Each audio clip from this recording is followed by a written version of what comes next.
সুপ্রিয় চাকরি প্রত্যাশী ভাই বোনেরা, আসসালামু আলাইকুম। গণপূর্ত অধিদপ্তর নিয়োগ বিজ্ঞপ্তি 2025 এখানে বিশাল একটি নিয়োগ বিজ্ঞপ্তি দিয়েছে। শূন্য পদের সংখ্যা হচ্ছে 669টি।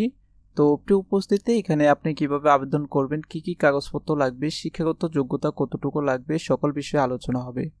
ভিডিওটি শুরু করার আগে যারা আমাদের চ্যানেল নতুন, অবশ্যই চ্যানেলটি সাবস্ক্রাইব করে রাখবেন। ভিডিওতে একটি লাইক দিয়ে আপনি কোন জেলা থেকে দেখছেন অবশ্যই কমেন্ট করে জানাবেন। আমরা প্রথমে কিছু সংক্ষিপ্ত তথ্য দেখে নেব। প্রতিষ্ঠানের নাম গণপূর্ত অধিদপ্তর। বিজ্ঞপ্তি প্রকাশ 23 সেপ্টেম্বর 2025। বিজ্ঞপ্তির সংখ্যা 2টি। প্রকাশ সূত্র দৈনিক যুগান্তর পত্রিকা ও অফিসিয়াল ওয়েবসাইট। চাকরির ধরন এটি সম্পূর্ণ সরকারি চাকরি। আর আপনাদের জন্য আরেকটি সুখবর রয়েছে, আপনি দেশের যে কোনো জেলা থেকে এখানে আবেদন করতে পারবেন। ক্যাটাগরি রয়েছে 5টি প্লাস 3টি, মোট 8টি ক্যাটাগরি রয়েছে। শূন্যপদ হচ্ছে 669 জন। আবেদন করার মাধ্যম হচ্ছে অনলাইনে, অর্থাৎ আপনি অনলাইন ছাড়া এখানে আবেদন করতে পারবেন না, অন্য কোনো মাধ্যমে